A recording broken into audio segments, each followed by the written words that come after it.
Hey everybody, Chris Coleman, Artistic Director for the DCPA Theater Company. I hope you're having a great summer and staying cool and having some safe adventures out there. We are so excited to welcome you all back to the theater, and I just wanted to give you some insights into what's in store. In the Wolf Theater, we are starting off with the world premiere of Rattlesnake Kate, a Colorado story that was commissioned by the Denver Center. 1925, Kate Slaughterback is on a horse with her 3-year-old son riding out to get her mail. She's up near Fort Lupton, north of Denver.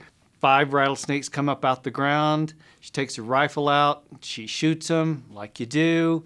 That pulls another 135 rattlesnakes out of the ground. She has the good sense to pull a no hunting sign out of the ground, and she clobbers them all. She kills them all. She takes those skins home, like you do, and she sews them into a flapper dress. She has herself photographed. She becomes world famous. Neela Pekarik, who toured with the Lumineers for almost a decade, wrote a concept album that we have helped her convert into a new musical. Karen Hartman is the book writer.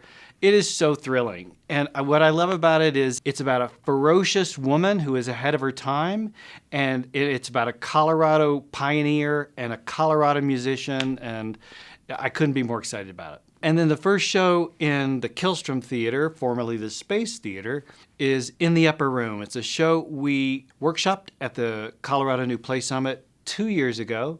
The Berry family, African-American family in the 1970s, 3 generations under one roof. 2 teenage daughters, a young husband and wife who are trying to get out from under mom and dad, and then the grandparents. Rose, the matriarch, the grandmother, is a ferocious force of nature that dominates the family, and everybody's trying to figure out how to navigate around her, how to get out from under her thumb. Through the course of the story, some of her history starts to emerge, and there's all kinds of interesting secrets, some whispers of the occult start to emerge. It's a bit of a mystery, tons of humor, and ultimately it's a big American family drama. World premiere in the Killstrom. Our first show in the newly renovated Singleton Theater, formerly the Ricketson, is Who's Afraid of Virginia Woolf? Martha and George, brilliant academics who invite a young couple home for a late night nightcap, and all hell breaks loose. Martha and George are virtuoso battlers inside a relationship. It's incredibly witty. I think people forget that. The show is so funny, but it's also really ferocious and a bit of a mystery itself. And then in the spring, we are finally bringing Choir Boy, which was the last show that we were in the middle of rehearsals for when the pandemic hit. Choir Boy revolves around an a cappella group at a pretty prestigious prep school for young men who are headed to historically black colleges and universities.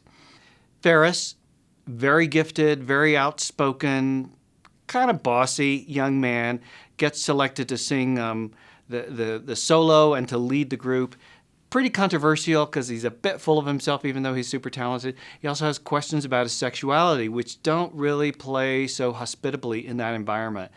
The show is filled with beautiful gospel music, a cappella gospel music, and incredibly inspiring dancing.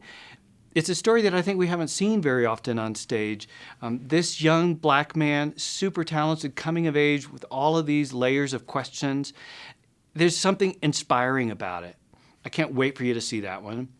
And then finally, on the Wolf, Quixote NUEVO, Octavio Solis's new take on the Don Quixote story. Quijano is a retired educator in La Plancha, Texas. He is in love with the story of Don Quixote, obsessed. It was one of his favorite things to teach. And his mind is fading. And his sister and his niece and his priest try to help him, guide him to the next chapter.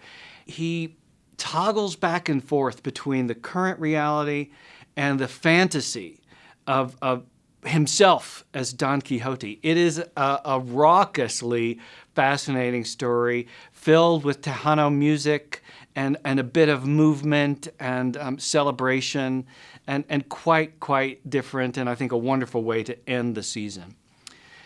And then, of course, for the holiday, we're going to have our beloved production of A Christmas Carol back in the Wolf Theater. It'll be the first time that we get to welcome people into that newly renovated theater. And if you're feeling adventurous this summer, we have a really special outing for you, starting at Levitt Pavilion and then going to Dillon Amphitheater and then to the Rendezvous Event Center in Winter Park. Wildfire, a theatrical concert inspired by real Colorado stories of the East Troublesome fire.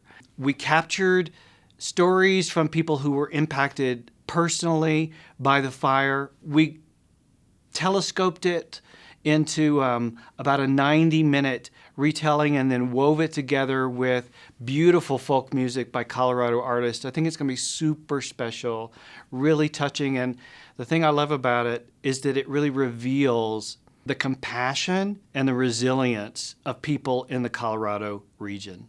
I'm also thrilled that we get to show off our newly renovated theaters. You know, you're going to walk into the lobby, and for the first time, you'll be able to see a show in the Singleton, the Killstrom, or the Wolf, all from one entrance in the lobby.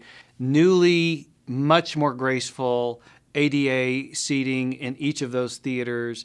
New, comfortable seats, better acoustics, better sight lines in the Wolf Theater, updated technology, updated HVAC in both of those spaces. I could not be happier that we are coming back out of the pandemic and we get to celebrate those new rooms for this community together. I'm so glad you're coming back. Cannot wait to see you. Say hi when you're at the theater. Have a great summer.